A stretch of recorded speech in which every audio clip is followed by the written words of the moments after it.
எல்லாருக்கும் வணக்கம். இன்றைக்கி நம்ம செய்ய போகிறது மிக்ஸ்ட் வெஜிடபிள் சாம்பார். சாம்பார் தானே நம்ம செய்ய போகிற அப்படின்னு தானே யோசிக்கிறீங்க. பிரியாணியாவது நம்ம ஒரே ஸ்டைலில் செஞ்சிடலாம். இந்த சாம்பாருக்கு நிறைய வேர்ஷன்ஸ் இருக்குங்க. ஒவ்வொருத்தர் வீட்லேயும் இந்த சாம்பார் மட்டும் அவங்களுடைய டிஃப்ரெண்ட் வேர்ஷன்ஸில் இருக்கும். நான் உங்கள் ஸ்டைலில் சமைச்சிருக்கேனான்னு கீழே கமெண்ட் பாக்ஸில் கமெண்ட் பண்ணுங்கள். ஒரு பேனில் எண்ணெய் ஊற்றி கடுகு பொரிஞ்சதுக்கப்புறமா கட் பண்ணி வச்சுருக்கிற வெங்காயம், சின்ன வெங்காயம், பெருங்காயத்தூள், கருவேப்பிலை இதெல்லாம் போட்டு நம்ம இப்போ நல்லா வதக்கிட்டுருக்கோம். நான் இந்த ப்ராசஸ் ஸ்டார்ட் பண்ணுறதுக்கு முன்னாடியே ஒரு குக்கரில் 2 கப் துவரம் பருப்பை ஆல்ரெடி வேக வைக்கிறதுக்கு வச்சுட்டேன். எனக்கு சின்ன வெங்காயமும் பூண்டு பல்லையும் அப்படியே முழுசாக போட்டால் தான் சாம்பாரில் பிடிக்கும். அதே மாதிரி இப்போ ஆட் பண்ணிக்கலாம். இந்த ஸ்டேஜில் கொஞ்சம் உப்பும் போட்டுக்கோங்க. எனக்கு பூண்டு பல் முழுசாக இருந்தால் சாம்பாரில் பிடிக்காது அப்படின்றவங்க நம்ம பருப்பு வேக வைக்கும் போதே அதுலேயும் போட்டு வேக வச்சுக்கலாம். அடுத்து நாம் ஒரு தக்காளியை இதை கட் பண்ணி போட்டுக்கிறோம். இதை நல்லா வதக்கி விட்டுட்டு இப்போது ஒரு 2 நிமிஷத்துக்கு இதை நம்ம அப்படியே குக் பண்ணிக்கலாம். இது எவ்வளோ நேரம் குக் பண்ணுறோன்னா, நம்ம போட்டிருக்கிற இந்த தக்காளியும் சின்ன வெங்காயமும் நல்லா வதங்கி ஒன்றுத்தோடு ஒன்று செய்கிற அளவுக்கு நம்ம இதை குக் பண்ணி எடுத்துக்கிறோம். இப்போது இந்த ஸ்டேஜில் நம்ம எந்த மசாலாவும் ஆட் பண்ணலைங்க, வெறும் உப்பு மட்டும்தான் சேர்த்துருக்கோம். இப்போ பாருங்கள், நம்ம தக்காளி நல்லா வதங்கிடுச்சு. இப்போது நம்மளோட மசாலாஸ் எல்லாம் போட போகிறோம்.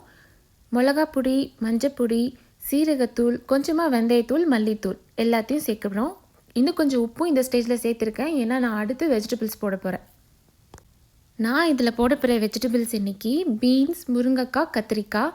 உங்களுக்கு கேரட் பிடிக்குன்னா நீங்கள் கேரட்டும் போட்டுக்கலாம். இல்லை உங்களுக்கு வேறு ஏதாவது நீர்க்காய் பிடிச்சாலும் நீங்கள் இதில் ஆட் பண்ணிக்கலாம். எங்கள் பாட்டி இதில் உருளைக்கிழங்கு, அவரைக்காய் இதையும் சேர்ப்பாங்க. உங்களுக்கு அந்த வெஜிடபிள்ஸ் பிடிக்குன்னு நீங்கள் அது கூட இதில் ஆட் பண்ணிக்கலாம். நான் இந்த சாம்பார் புளிக்கரைசல் ஊற்றாம தாங்க செஞ்சுருக்கேன். நீங்கள் புளிக்கரைசலும் போடுற ஆளாக இருந்தீங்கன்னா துவரம்பருப்பு வேக வைக்கிறப்போவே அதையும் ஒரு சைடில் ஊற வச்சுக்கோங்க, ஒரு எலுமிச்சை சைஸ் அளவுக்கு. நான் இதில் மசாலா பொடி தனித்தனியாக தாங்க போட்டிருக்கேன். குழம்பு மிளகா பொடி யூஸ் பண்ணுறவங்களா இருந்தால் நீங்கள் அது கூட இதை போட்டுக்கலாம். இல்லை நீங்கள் சாம்பார் பொடி தனியாக யூஸ் பண்ணுறவங்களா இருந்தால் அந்த மசாலா கூட நீங்கள் இந்த இடத்துல ஆட் பண்ணிக்கலாம். நான் வீட்டில் இருக்கிற பொடியை தான் தனித்தனியாக போட்டிருக்கேன். நான் இந்த காயெல்லாம் அப்படியே தாங்க குக் பண்ணிக்க போகிறேன், தண்ணி ஊற்றலை. ஏன்னா ஏன் பாத்திரத்தில் அடிப்பிடிக்காது. உங்கள் பாத்திரத்தில் அடிப்பிடிக்கும் அப்படின்னு உங்களுக்கு தோணுச்சுன்னா ஒரு 1/4 டம்ளர் தண்ணி ஊற்றிக்கோங்க. அப்போ தான் இந்த காய்கறி எல்லாம் வேகும். அடுத்து இந்த ஸ்டேஜில் நீங்கள் புளி தண்ணியை ஆட் பண்ணிக்கலாம். நீங்கள் புளி கரைசல் போடுறதா இருந்தால். நான் வேக வச்சுருக்க இந்த துவரம் பருப்பை இதில் ஆட் பண்ணிக்கிறேன். நான் மற்றெல்லாம் வச்சு கடையில், ஏன்னா நான் நல்லா வேக வச்சுக்கிட்டேன். உங்களோட பருப்போட கன்சிஸ்டன்சி பொறுத்து நீங்கள் அதை மத்து வச்சு கடைஞ்சி ஊற்றுறதா இருந்தாலும் ஓகே தான். இப்போ நம்ம இதை இன்னும் ஒரு 5 நிமிஷத்துக்கு குக் பண்ணிக்கலாம்.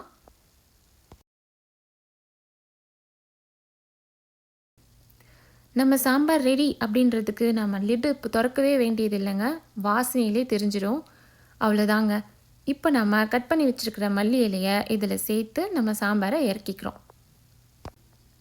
இந்த கன்சிஸ்டன்சி உங்களுக்கு ரொம்ப திக்காக ஃபீல் ஆச்சுன்னா ஒரு 1/2 டம்ளர் தண்ணி ஊற்றி அதையும் நல்லா கொதிக்க விட்டு இறக்கிக்கோங்க. சாம்பார் சாதத்துக்கு இன்றைக்கி எங்கள் வீட்டில் மீன் ஃப்ரையும் எறா ஃப்ரை தான் செஞ்சுருக்கேன். உங்களுக்கு இந்த ரெசிபி நெக்ஸ்ட் வீடியோவில் கொடுக்குறேன். நான் வெஜிடேரியன்மா அப்படின்னு சொல்கிறவங்களுக்கு நம்ம சேனல்லே ஒரு வாழைக்காய் வறுவல் போஸ்ட் பண்ணேன், அதை ட்ரை பண்ணி பாருங்கள்.